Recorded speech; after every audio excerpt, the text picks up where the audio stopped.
Hello, welcome to our School of Information and Library Science Faculty Ask Me Anything event, helping us kick off our 90th anniversary celebration at SILS. My name is Lori Haight. I serve as the Career Services Coordinator at SILS, and today I have the honor to be the host to ask the questions to our guests. So we're going to go ahead and get started. And please, if you have questions and you did not submit them ahead of time, there is still a way. If you go to the Q&A section on your Zoom screen, those questions will come in. And as they come in, we'll take them in the order they come in for as long as we have our guests available.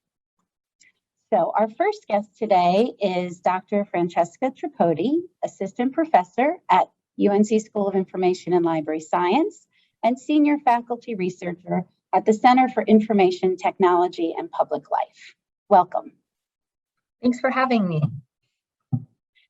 So I have a few questions that are already come in, so I'll start there, and we'll continue to add as other questions come in through the Q&A. So the first question I have is, you study social media and report on it in academic works as well as mass media. Do you prefer writing or speaking for one versus the other? So that's a great question. I would say it's more fun to speak, and I really miss actually in-person events. I really love the ability to connect with people and talk to them about what else they're working on. And I think some of my favorite collaborations have come out of being at in-person events. In terms of writing, I think it's way more fun to write for op-eds and like the Wired than it is academic journal articles, because you get way more rejection with academic journal articles and their rejections are super mean. But the flip side of that, when you do op-ed work or you talk to journalists, you get a lot more people interested in what you're doing, and they can also be really mean and send you really horrible emails. So it's a toss-up. Like, I think it's definitely sitting down and writing an op-ed is way more fun, and it's only 800 words. But I think most of the reasons why I get to write op-eds is because I write the journal article to begin with. So they're sort of reliant on each other. Great, thank you. As a faculty member, how do you balance teaching and research? Does it vary based on how far you are in your career? Sure, I'm pretty new, and I came here from an institution where the teaching load was much heavier. And so I would say one thing I've always done is try to incorporate my research interests into the classroom. This way I can stay up to date with the readings that are most prevalent to the work that I'm doing, but also just feel like I'm not having to push my brain in too many ways. I love teaching though, and a lot of what I find out about comes through students and engaging with students, especially undergraduate students. Part of my dissertation was looking at Yik Yak, and that's definitely an app I never would have found out about if I hadn't been in an undergraduate classroom, and I think same with things like TikTok or, understanding what students are interested in helps you stay relevant if you're studying things like social media or information. Thank you. Can you talk about your new misinformation class and why you chose to teach it now or to develop it now? Oh, sure. So my new misinformation class is happening this fall. I am teaching it now because, I'm writing a book on misinformation. So I have a book coming out called The Propagandist's Playbook. That should be out in about a year, that looks at the historical legacy of misinformation, that explains how information systems are manipulated to spread problematic content. And it also takes into account the way we play a role in the misinformation process. So I'm teaching it now. It's not the first time it's been taught at SILS. I think it was taught a couple of years ago. And I think those of us who are really in the field of misinformation are trying to help people realize that even though the phrase misinformation is new, the role of looking at how media is manipulated to spread either like political information or religious information or health information or capital information has been around for like a very long time. So But yeah, it seemed like there was a lot of interest in it. So I thought, why not? to teach about it. I'm excited. I think it'll be a fun class. Great. Well, you may have already answered this next one, but what has been one of your favorite courses to teach and why? Well, I'm really excited to teach. So I haven't taught a misinformation class before, but part of this class, the students will be creating a concerted misinformation campaign. So we are utilizing the research to understand how are misinformation campaigns effective. And then students will be able to use that as like an in-practice assignment. And then the other half of the class will have to immediately respond to that campaign. So we're also sort of thinking about like, what does cutting edge media literacy look like? How do we deal as information scientists when problematic content is spreading out of nowhere? And I really love classes where I can teach that dynamic interaction. The other class I think was my favorite I taught was a reality television class through a sociological lens. And we looked at class, gender, race, sexuality, body image, and we read sociology, and then we looked at reality TV shows that mimicked that theory. And then we made the class like a reality TV show. So we had like people got voted on or voted off. And so my favorite are classes where I can like create a participatory environment where students can learn while also doing something hopefully fun. Excellent. We have another question. Sociology and information science can be pretty different. Can you please say how you see them intersecting and say how you locate your research and teaching with regard to each of these areas? Sure, right. So sociology and information science are completely different, right? So sociology is like a totally different field, but within sociology is looks at the sociology of knowledge. And within information science looks at how power plays a role in how information is organized and what counts as knowledge counts. And so there you see a very clear intersection between sociology and information science, because sociology is all about how systems of power create or recreate existing dynamics, right? So a lot of my work looks at how systems of power give us access to information and also manipulate that access to information. I know Tressie McMillan-Cottom is also a sociologist, and she does some really great work on looking at the intersection between education and information, right? So, you know, there's a lot of us sociologists like hiding in these information schools. But yeah, I bring to the table, and then also sociology has like a pretty significant way of methodological research.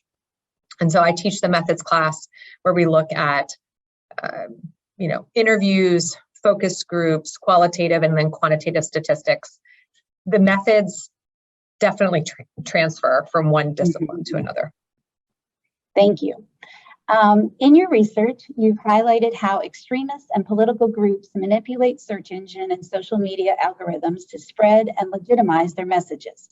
Can public health and other public welfare agencies use any of these strategies to spread accurate information and improve their reputation?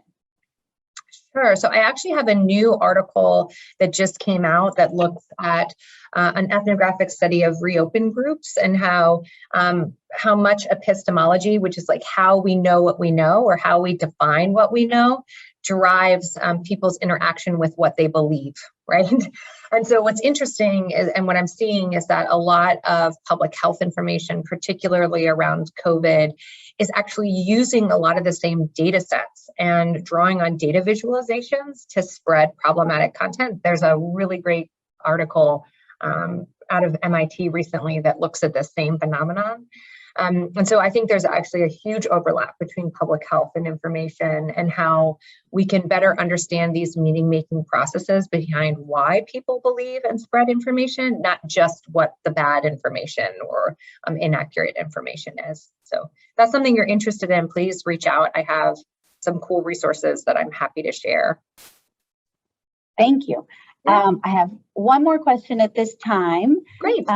So greetings from India. This person is writing and is talking a lot about doctoral research. and noticed that in your miscategorized article, one of the things is evident is that you had enlisted the help of a computer scientist. I'm very intrigued about this aspect where people from non-tech or non-CS background can conduct research and publish articles in cutting-edge journals like New Media and Society, JSIS, Government Information Quarterly, and so on. Can you throw some light on this? Sure, right. So I'm an ethnographer by academic training. I'm a sociologist, and by going to edit-a-thons, I started recognizing that women's articles were being flagged as non-notable, despite them meeting the Wikipedia threshold for inclusion. And I tried to publish my research findings using just qualitative research. And unfortunately, a lot of the journal editors don't recognize qualitative work. And so that's in itself, it's a whole another can of worms that we can talk about at another time. But so it came clear to me that I was going to need to look at a data set and do some just very basic descriptive statistics, but that data set didn't exist. There wasn't one. So like a lot of times you can use these already existing surveys and run statistics, but if you don't have one. So luckily at UVA, where I did my doctorate, there was a great place called the Scholars Lab that connected people. And there's things like that in almost every university, digital humanities or just reaching out to computer scientists. But I reached out to them, I told them this question that I had, and they were able to write a script for it. I also do this in my book with one of my favorite computer scientists. His name's Leon Yin, and he's at the Markup, and he is just like such a talented computer scientist. But the thing about computer scientists is they often don't know what questions need answering. So they have this like really awesome set of skills for how to pull cool data that you don't know is out there, but they don't. So they're actually also looking for partners in really cool ways. So I found just like engaging with a talented computer scientist, telling them what your question is, often allows you to get access to a data set that you didn't know existed because they didn't know what question was out there either. So I would just say forge relationships across disciplines. And we have one last question that's kind of the flip side of that.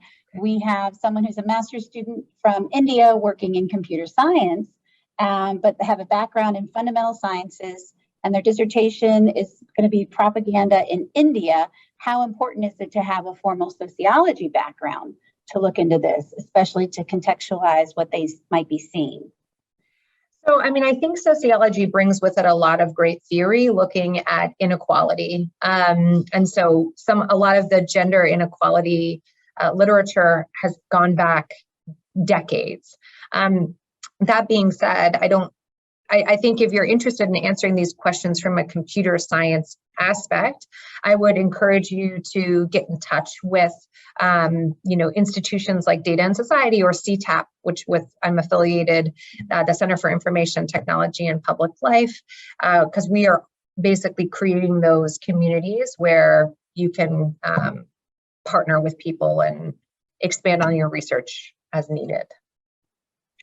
Thank you. We had a few comments that were just more in general. May we reach out now that we know your email and contact you? So can you let us know how comfortable you are if you have students reaching out to you with some of these? Oh, sure. Yeah. So I mean, I love emails. I always respond. It doesn't, not usually immediately. So like, give me a week, but I always respond. I even respond to the, horrible mean emails that people send me completely because they just don't like what I'm researching. So if you have a nice email and you want to collaborate, that sounds like such a refreshing email to receive. So I would love to hear from you. Wonderful. Thank you so much for your time today. Yeah, definitely. Thanks for having me. We're now going to switch to our second guest for today, and that is Dr. Helen Tibbo, Alumni Distinguished Professor at the UNC School of Information and Library Science. Welcome. Hey, hello, everyone. I'm so glad to be here, and you can see I'm sitting on my back porch, and this is, I have my two buddies here, Henry and Harry, who are the White Standard Poodle twins, and they have kept me sane for a long time now. Well, I'm glad it's such a beautiful day. So you have all that sunlight behind you. So that's wonderful. I want to remind the audience, in case you missed me saying it at the beginning, that we're still open to collecting questions. So if you use the Q&A feature on your Zoom screen, those will come in, and time permitting, we'll work those into the conversation. So we'll go ahead and get started. In last year's lightning talk, you mentioned that you enjoyed teaching archival appraisal the most. What about this course makes it the most enjoyable for you to teach? Okay, so I actually think, and I'm not the first one to have articulated this, that appraisal is the archivist's first responsibility, first task, first responsibility. We don't have to know how to preserve something if we haven't collected it. So it really, what we collect is the story somebody is going to tell down the road, on into history, on into the future. So that's really an awesome responsibility. And that has always been the case for appraisal. Throughout the history of archiving around the world and in our country, which is, we probably think 150 years, not formally, but through historical societies and things like that. There have been lots of different approaches. What do you preserve? Wealthy people stuff, you know, all different approaches that actually have pretty much always reflected the times. So it's pretty exciting today when we are starting to look at all of the fractures in society and recognizing that there are underrepresented people, well, underrepresented groups, underrepresented people. They're underrepresented in the archives too. So how do you change your appraising really priorities? I mean, there are some things you would want the best materials out of whatever societal group you're collecting from, but how do you determine what it is that you're going to collect? So those are pretty meaty questions to ask. In a lot of the other classes, how you're going to arrange them, describe them, I would go ahead and say description, where you're using words to describe whatever it is you have collected, is the second level of appraisal, really, that people won't find what you've collected if you don't describe it in a way that they will find useful. So, but really, to me, the single most important thing we do is collect. Then we have this, that starts the chain of all the preservation, and the whole workflows come from once we have the materials we're going to keep. So that's why there are some really good questions and really good discussions in that class, where in other classes it's more functional. This is really more philosophical. Do you see digital curation as a growing field for the future?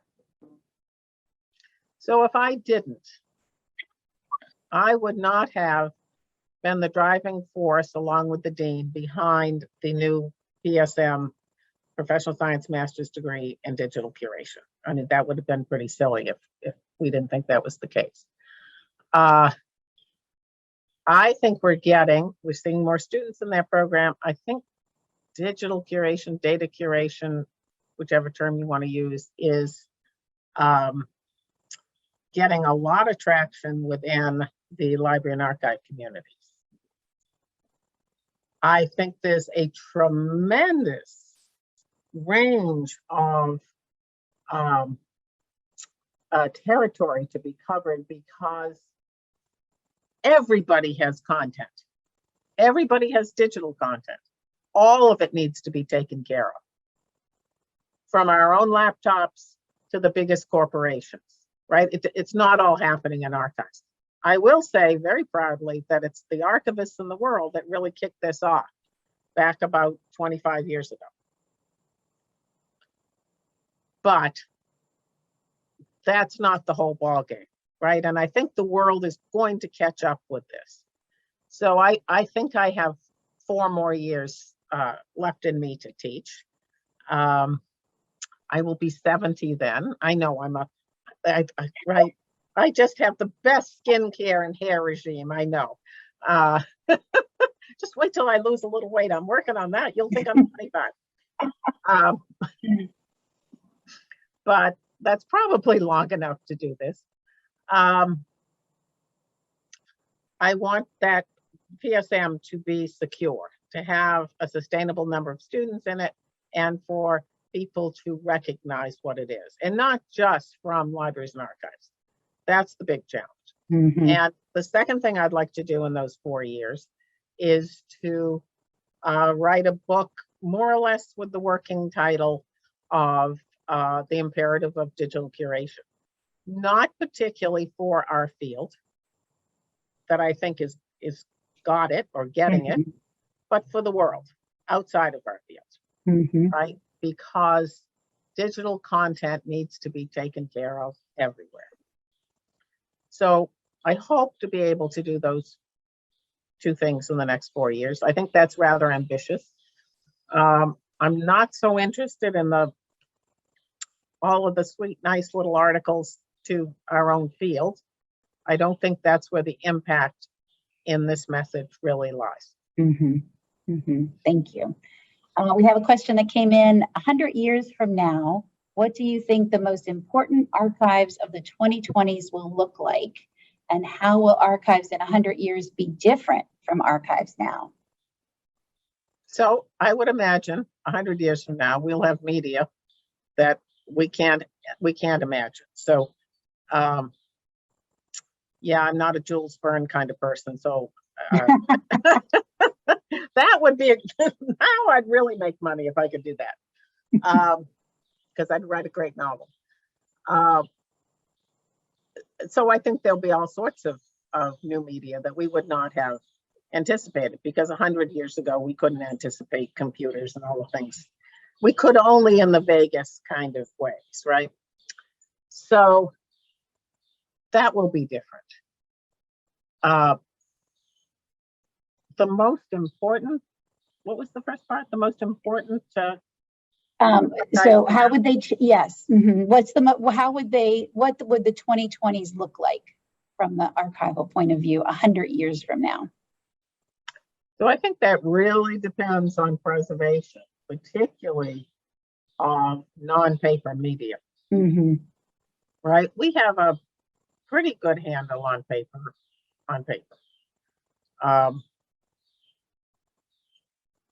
Will people actually go through the intensive and somewhat costly, though that may go down over time, process of preserving and migrating, or what will be the next process beyond migration? There'll be a new process soon.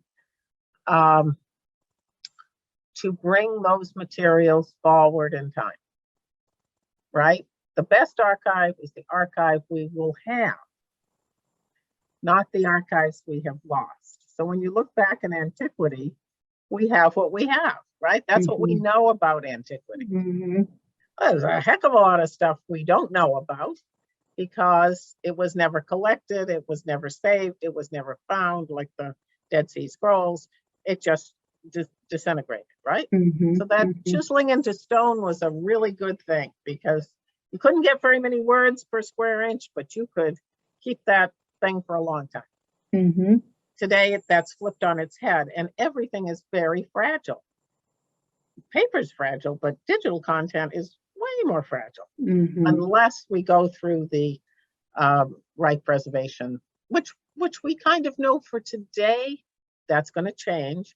And the thing is, you have something today, in X number of years, you have to do something to it. It's not, digital content does not suffer benign neglect happily. And then on and on and on, right? So at each point, this is another appraisal point, right? So we've collected it, we've appraised it, we've described it. Now, 5 years, 10 years, 20 years, 50 years, we have to do something to it and spend more money, time, effort to do that and bring it forward, right?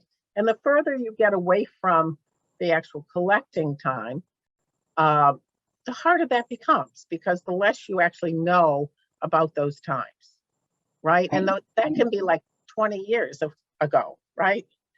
Right. When you ask, right? Mm-hmm. So the best archives are the ones we're going to have. And then somebody in the future are going to have to interpret. Do you think the COVID-19 pandemic has fundamentally changed the process of archival appraisal? And on the flip side, has the pandemic had any effect on digital curation? So I don't know that the pandemic so much has changed appraisal. I think the social tumult of the last year or so has certainly changed appraisal. Would that have happened without the pandemic? I don't know. I'm not the sociologist to come up with that answer, but maybe it wouldn't have. I think it probably would have, but maybe it wouldn't have been so intense. I don't know. What was the rest of the question? About digital curation. Is there any flip side to that's been affected? Well, I think we all create and more digital products now, and we all through Zoom, if nothing else, have more contact with the digital. So yeah, and it's exacerbated that from We had a follow-up on that. Any thoughts on preserving Facebook pages? Why are they so difficult, and should we archive them? So I proudly say, and I know Cal can say this, I'm not on Facebook. I've never been on Facebook. I'm never going to be on Facebook. So I actually don't know much about Facebook. So I'm not probably the right person to have. There's a heck of a lot of history and content and culture and all sorts of things on Facebook that I don't know, somebody should be taking some sampling of it someplace. I don't know that you have to save everything, because we would never, ever, ever save everything. Right. That's not appraisal. Everything. It's like a map is a small scale representation of the world, right? If it were the actual size of the world, it wouldn't be very useful, would it? Right. So, carry around that. You couldn't put that in your back pocket. So what is it that you need to collect out of that? Do some sort of sampling and appraisal. Right. How has your involvement in professional development associations impacted your career? So I have been very active in SAA. I was president 2010 to 11. And I think that gives the professionals so many opportunities to meet people, as Francesca said, to talk with people, to get projects going, to find funding, to understand what other people in the field are interested in. And it's fun, right? Who wants to sit home? Now I'm going to sit home forever because I'm never traveling again. No one's ever going to get me on a plane with crazy people bapping each other on the heads and no masks and things anymore. It was fun while it lasted. I had a good run at that, I gotta say. No regrets there. We have gone through most of our questions, but we had not a question, but just a comment that the RDM and sharing in Coursera by Professor Helen Tibbo is really great, highly recommended. So I wanted to just get that into your time, but thank you very much. Yes. We appreciate your time today, and thank you for joining us. Our third guest today is Dr. Callee, professor at UNC School of Information and Library Science. Welcome. Thank you. And so we will, for those of you who hadn't heard earlier, the Q&A is the best way to submit questions now, if you haven't already. So we will start with some of the questions we have, and we'll continue into the questions that come into the Q&A for as long as the time that we have. As a faculty member, how do you balance teaching and research? Does it vary based on how far along you are in your career? Yeah, I think, I think at a school like SILS, a professional school, they really very directly complement each other in a way that, I don't know, to me, in many ways, it's kind of all professional engagement. And so I think that one of my very favorite professors from the University of Michigan when I was there pointed out that we tend to think that you have to do a lot of research as a faculty member so you're an expert and you can tell everybody the latest, goings on in your field. And his argument was that really it's very much the opposite in his experience, that the primary driver for your research in many ways should be the reality check you get with your students, right? And so I just feel like they've always really directly complemented each other. I try to bring in a lot of what I've learned from my research into my classes, but especially as a professional school, I think students as emerging professionals are just such a profound reality check on whatever it is you think you want to pursue in your research, right? How is this relevant to what they're going to be doing professionally?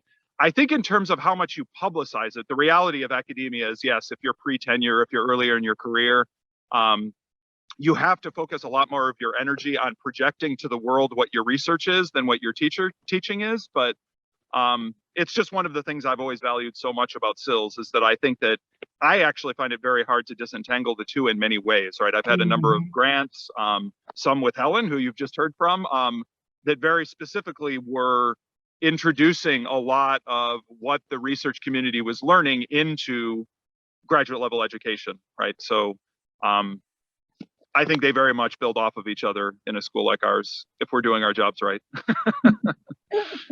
Great. The BitCurator project predated, now is it all initials or do you call it R-A-T-O-M? How do you pronounce it? Oh yeah, it would be, we call it Raton, and it's okay. Yeah, it's based partially on Ray Tomlinson, who was sort of the introducer of email in a sense. I mean, nobody really invented something like email, but he's often attributed to be the inventor of email. So that's why it's Ray Tom, which is anyway, yes, R-A-T-O-M, cool. all big letters. No. And so I didn't want to mispronounce the acronym. In what ways did BitCurator influence the Raton project? Yeah, that's a great question. And I mean, I should probably say up front that the biggest thing connecting the whole series of projects is the Andrew W. Mellon Foundation. So they've been very generous in supporting the work that we've done over about the past 12 years, something like that. Essentially, the primary initial connection that we had with the Mellon Foundation was in funding our work on open source software to allow people working in libraries and archives and museums to apply digital forensics tools, right? So this isn't going off and solving crimes, but it's using similar tools, the things that they use to pull data off of a disk, analyze what's there, describe it, figure out timestamps and just sorts of things that are very, very relevant to archival practice, but are also used in law enforcement. Speaking to the kind of partnerships that Francesca was talking about before, one of the aspects of this is really worth noting is also that Cam Woods and I, so Cam Woods is a research scientist at SILS, and he's a computer scientist, but someone who's very passionate about digital curation problems in the world. We've been partners on this work going back to the very beginning of the Mellon Foundation funding. And so the BitCurator environment really got taken up by a lot of institutions around the world. There's a consortium that is paid for through dues of the member institutions that's been going on. And I'm very proud to say I provide no leadership role in now at all. We founded it at UNC along with the University of Maryland when we conducted the research, but it's now very much an active international community around the software. Raton is building off of some of the same sort of methods and approaches, but it's looking very specifically at using machine learning and natural language processing to better process email. So our primary partner in it is the State Archives of North Carolina, and they've been leading the nation in many ways in dealing with the electronic records at the state government level. But even in a state that's been leading the nation, things are very, very nascent because it's a huge challenge and the available tools are often very limited. And so essentially what we've done is everything we've developed has always been free and open source software. We've developed a set of tools that can very efficiently and effectively pull data out of something like a PST file, for example, that would come out of your Microsoft Outlook email, and then be able to apply a lot of analytics to it. What are the words that appear in it? What are the patterns that you might see in the email? So you can start making decisions about selection, review for sensitivity, and appraisal, as Helen was talking about. And that's something that really characterizes a lot of my work, is I get really excited about the intersection between a very long-standing professional problem and area like appraisal, and the sort of the details and the challenges that come up and the opportunities when you're dealing with born digital materials. Because it's rarely just a matter of doing it faster or something. It usually inherently changes the characteristics of the work based on the fact that it's born digital. And by born digital, I mean not things that have been scanned in from paper, but that were created electronically in the first place. So yeah, Raton just finished up, and we're actually now working on a project funded by the National Science Foundation that's looking specifically at using open source tools to better support review for sensitivity when researchers are trying to disseminate their data. So looking at the various kinds of things that might be sensitive that prevent them from sharing data, right? So one of the biggest barriers to open access is actually not knowing what you have to restrict, right? So if you have a massive data set and it's going to be laborious for you to review what needs to be held back, you just don't disclose it to the world. And so obviously we want to try to better support open access through easier review for sensitivity. And we're by no means alone on that. There's all kinds of work in this area. We're doing an incremental contribution to it in our own way. That's great. You've taught in a wide array of courses. Which course or courses have been your favorite and why? Yeah, I think I've really enjoyed teaching a class called Understanding Information Technology for Managing Digital Collections. It's one that we introduced when Helen and I were working on a series of projects funded by the IMLS. We analyzed our curriculum for what the experts were telling us they really wanted in people working in the field. And there was a class that seemed to be missing from our curriculum, which was this one about not how do you do things with technology, how do you go off and update a spreadsheet or something, but how do you understand what's really happening? What is character encoding? What is an operating system? Really, ultimately, what are the various dependencies that you have to worry about when you're dealing with digital collections? And I think that's really been one of my favorites because it brings together that knowledge of technology with these ultimate, like, professional and ethical decisions about what should we be doing with materials. You can run a scanner that finds people's social security numbers, but the ultimate question is, like, what should you do about that, right? And so our school is kind of a real, testing ground for a lot of these ideas and technologies that in a way I think has also really benefited the graduates of our program, because that's maybe another note to throw in here, is that so many of the people who've taken a leadership role in the community around the software that we've developed, the BitCurator consortium in particular, are graduates of SILS, right? So we've really had the opportunity to play a real leading role in this trajectory within the profession. That's great. What are you looking for in a PhD advisee? Oh, sure. Yeah, good question. Well, I mean, you want to be able to guide somebody well enough that even if there's rarely such an intersection as there might be in like chemistry or another field where somebody comes into your lab and they more or less pull off a chunk of your lab's research and increment on it. In our field, your research tends to be much more independent and exploratory, even if it's collaborative. So I think really the biggest thing for me is making sure there's enough of a match that even if it's not exactly my research, I'll be able to properly guide the student, right? And it's never a sole activity because there's a committee and there are other people in the faculty. And I would actually caution people against trying to apply to a doctoral program where you think there's one magic person on the faculty who's going to provide all support to you. Because the reality is it's a communal effort and you really should make connections with a lot of people on the faculty. But yeah, I mean, I think it's, it's important to be pursuing doctoral studies for the right reason. You really want a career that's research-based. But I would say that's the primary thing that I look at when I speak to people about potential, being a potential advisor. And I think we're all pretty good on the faculty about if there isn't the right connection, but we think doctoral studies make sense for the person, to try to point you toward someone else on our faculty who might be able to, provide a better support, right? Because you sort of want to be able to provide the right guidance on what's already been done in the field and how you can make contributions. And we all have a variety of, it's like a big Venn diagram, right? We all have different areas that we can contribute on that. But it's kind of like buyer beware. Don't believe anybody who says they can do it for you alone, because that's never the case. Another question that came in, is there anything you preserve and archive for personal reasons in your own life? Yeah, I try not to do any of that. Yeah. It's a good question about, I mean, I could say that actually I got involved in information science, library and information science, however we want to characterize it, interest in like going to an iSchool, based on a lot of data loss, largely. I had several different cases in which I had data lost from my machine. It was actually 3 different boneheaded things, all in a very short period of time. One was a virus that impacted my machine. One was a drive crash without me doing any backup. And then a third was my computer was stolen. And so I think it got me really conscious of just the fragility of the content in terms of just losing it, right? So Helen talked a bit about the digital preservation challenges that are far beyond just having access to the bits.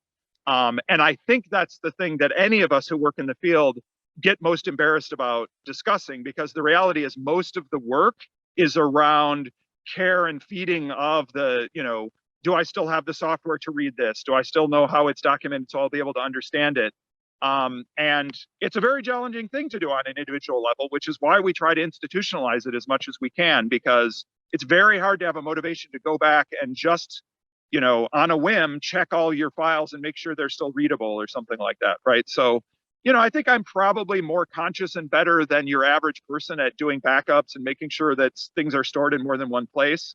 But, I'm probably not too much better than anybody else at actually actively cultivating my content to move it forward, because I have the same constraints on my time as everybody else, right? It never feels like you have enough time for that. Thank you. We did have a part 2 from one of the earlier questions we talked about when you were talking about BitCurator and then your Raton project. What do you expect for the Raton project in the future? You mentioned there's another iteration that you're working on. Right. So that's a good question. I mean, there are always 2 things to be thinking about. One is, what does our research group, right? Because the nature of research is you're always trying to do something kind of innovative and different. You get grants to do something that's an original contribution. But there's also all of the messy and essential work that's both technical and social around maintaining the software and the community around it, right? And so we've really been excited to have this consortium that maintains that software so that our research group, never trust a research group to maintain software, right? Because that's not what they're supposed to be doing. When it comes to things like the Raton software, a lot of it is really the market speaks in a sense. All the software is in GitHub. We try to document it very well. We provide a lot of webinars and training around it. And in many ways, the future of any open source initiative is dependent on how well it gets picked up and used. And so we hope to build from it in additional tool sets, but we've also worked very closely with people who develop other associated software, like, for example, EPAD, which is a project out of Stanford. We work with the Open Preservation Foundation in the UK, that a big part of what they do is maintain software that supports digital curation when it seems like the institution who created it might not be in the best position to do so. So essentially, we try to be embedded in a lot of communities so that there's the most chance that the software is going to get carried forward by people. But it's not the route of commercialization, right? It's not trying to figure out how we can wrap it up in a proprietary package and charge people for it. And so that's something people have to trust if they're involved in this kind of community effort, right? Is what you're really investing in is the investment of time and energy of all of your peers. And if you can count on that, things can be much more effective, efficient. Certainly from a digital preservation perspective, your systems will be more solid if they're open source, but you have to be thinking about what the community is to maintain it. And again, it shouldn't be a research team, right? Because we're in the business of always trying to show what the next new thing is. We're not really in the business of maintaining technologies for people to use in production over years and years, right? But yeah, it's always an essential question to ask. If somebody tells you about the latest cool software they've developed, where is this going next? Because you don't want to adopt something that's just going to be abandoned, right? But so far, we've been pretty fortunate to have communities around our software that have seen value in it and have contributed back to it and have, taken on a role and trying to teach people about it. And so, whether that will happen with this latest software, we'll just wait and see. That sounds great. Thank you very much And for we're your always looking time today. and I would say, I'm sorry, the last thing is just we're always looking for students who might be interested in sort of testing out or using the software as well, right? Because a big part of the communal effort is testing the software as well. Sorry, And so Laura, I with- didn't mean to cut you off. no, that's totally fine. And so would that be that they would reach out to you in email if they're interested Sure, in being absolutely. student testers? Yep, to me or to Cam Woods, who you can find pretty easily through the SILS website, because we always work, hand in hand in all these activities. That sounds great. I know students are always asking how they can get closer to what's happening in especially the archival space. So thank you for that. So that is all the questions that we have today. And so I want to thank everyone for joining us, and please check your schedule and come back for many more Ask Me Anythings this semester.